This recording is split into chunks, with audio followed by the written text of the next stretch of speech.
Long ago in a distant land, I, Ronald Reagan, the shape-shifting master of darkness, unleashed an unspeakable evil. Despite our best efforts, illegal cocaine is coming into our country at alarming levels, and 4 to 5 million people regularly use it. As far back as I can remember, I always wanted to be a gangster.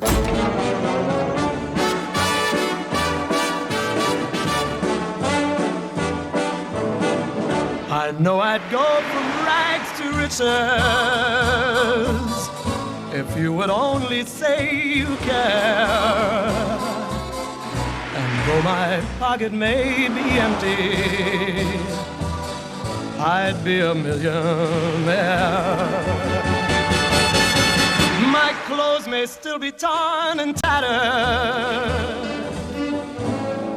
To me, being a gangster was better than being president of the United States.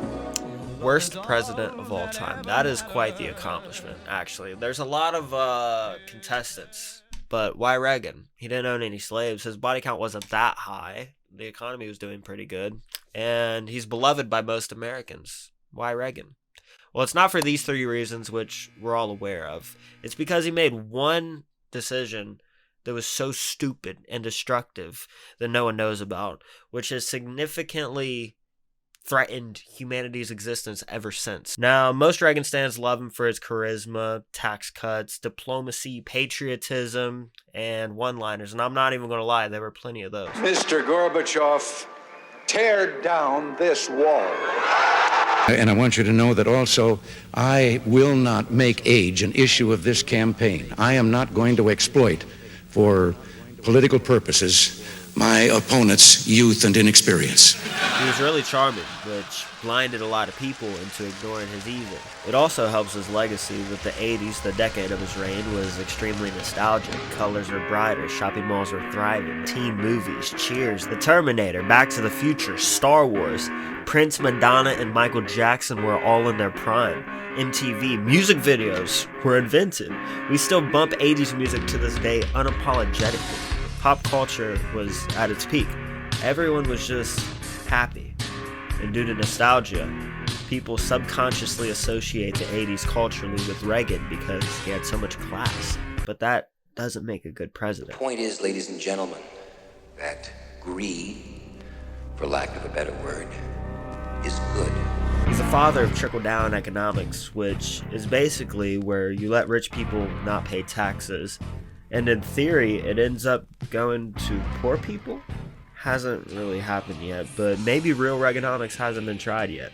Reagan began the insane wealth gap, which has only multiplied exponentially since this little idea was conceived, and our country has been forever worse for it. Another reason I hate Reagan is because he's extremely anti-Second Amendment. As governor, he banned open carrying in California, and he did this after a few black people protested lawfully armed. When there is absolutely no reason why out on the street today a civilian should be carrying a loaded weapon. But back to the presidency. He made brutal slashes to social programs. Reagan eliminated 1 million from food stamps and over 2.5 million kids from school lunch programs. He ignored the AIDS outbreak and fueled the crack There's a new epidemic.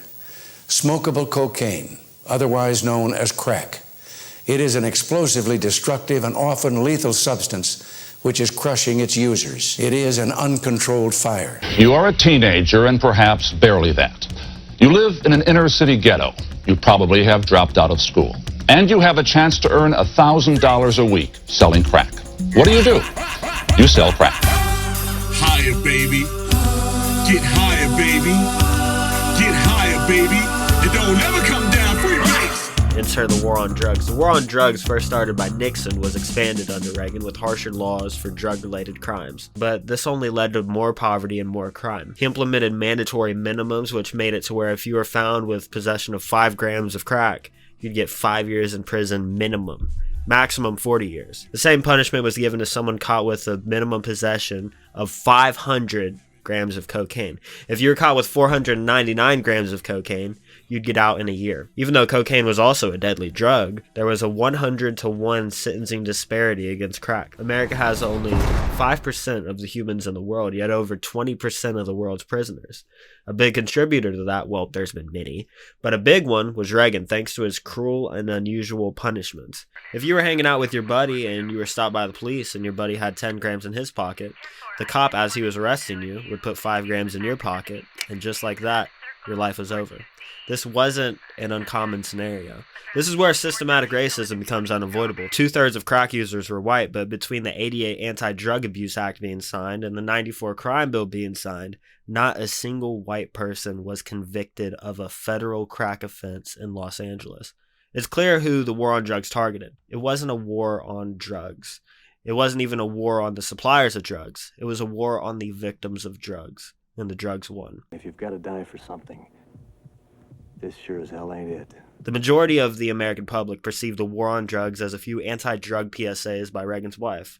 But while these PSAs were dropping, Reagan fueled the crack trade in hoods across America to raise money for the Contras in Nicaragua. Now enter the Iran-Contra affair. For context, the U.S. was still balls deep into the Cold War. The spread of communism anywhere on the globe, especially on the Western Hemisphere, was threatening to the U.S.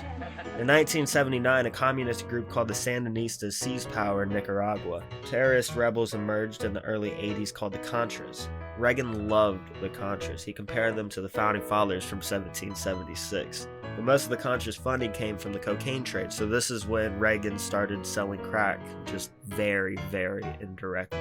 He used the CIA to direct the flow of crack money from the hood to the Contras. Best case, Reagan was aware, but only turned a blind eye as this endless amount of cocaine entered the country. You couldn't even find a Cuban cigar in the 80s.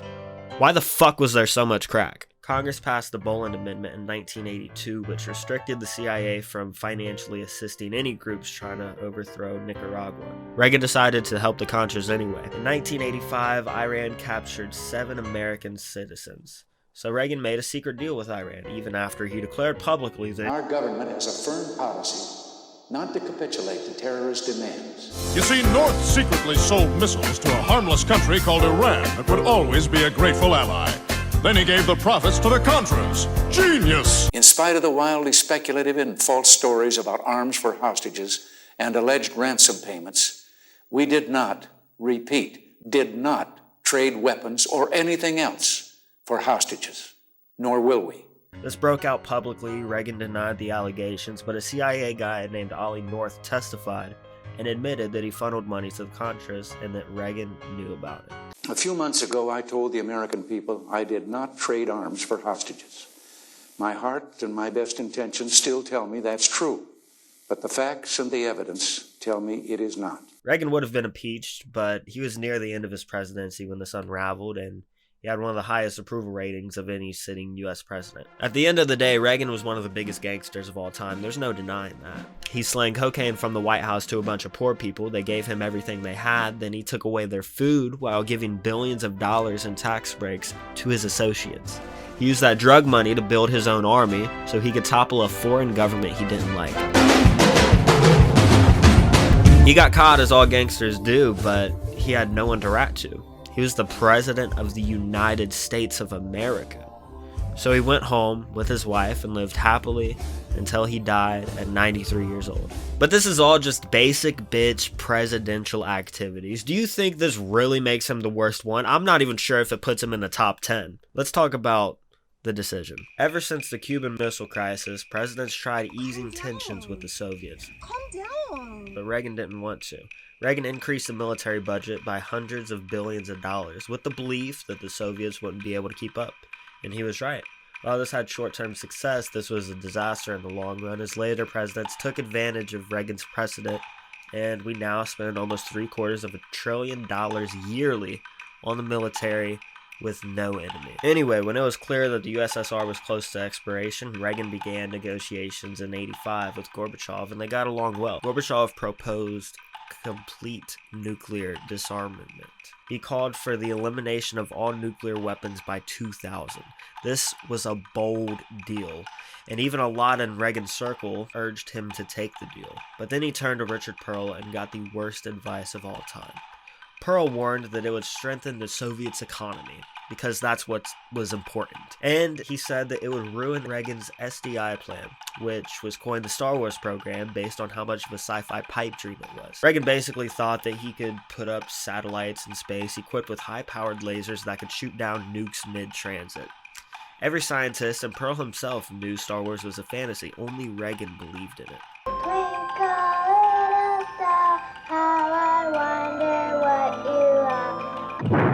The heavens are for wonder, not for war. Stop Star Wars. Stop weapons in space. Gorbachev knew that Star Wars wouldn't save America from a full-scale Soviet nuclear attack, and he obviously didn't want space to be weaponized by the Americans. Gorbachev called for tests for Star Wars to stay in the laboratory for 10 years. Reagan explained that confining tests to the laboratory would damage him politically at home. They had reached an impasse. The meeting ended. As they were leaving the building, Gorbachev tried one last time. Mr. President, I am prepared to go back inside right now and sign the documents we already agreed upon, if you will drop your plans to militarize space. Reagan answered reportedly, I'm very sorry. The United States and Russia had come within a hair's breadth of beginning the process of eliminating nuclear weapons. Ronald Reagan was asked the easiest question of all time. Do you want to rid Earth of the atom bomb and take a leap toward world peace? He said no. And I can't put into words how stupid of a decision that is, other than saying it's the worst decision made by man in all of history. Nuclear apocalypse is the greatest threat to our existence and always will be until the day someone finally presses that button.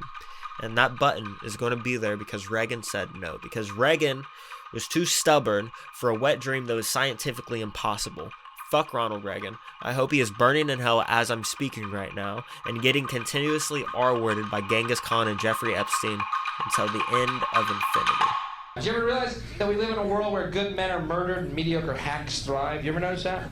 John Kennedy murdered, Gandhi murdered, Martin Luther King murdered, Jesus murdered, Reagan wounded.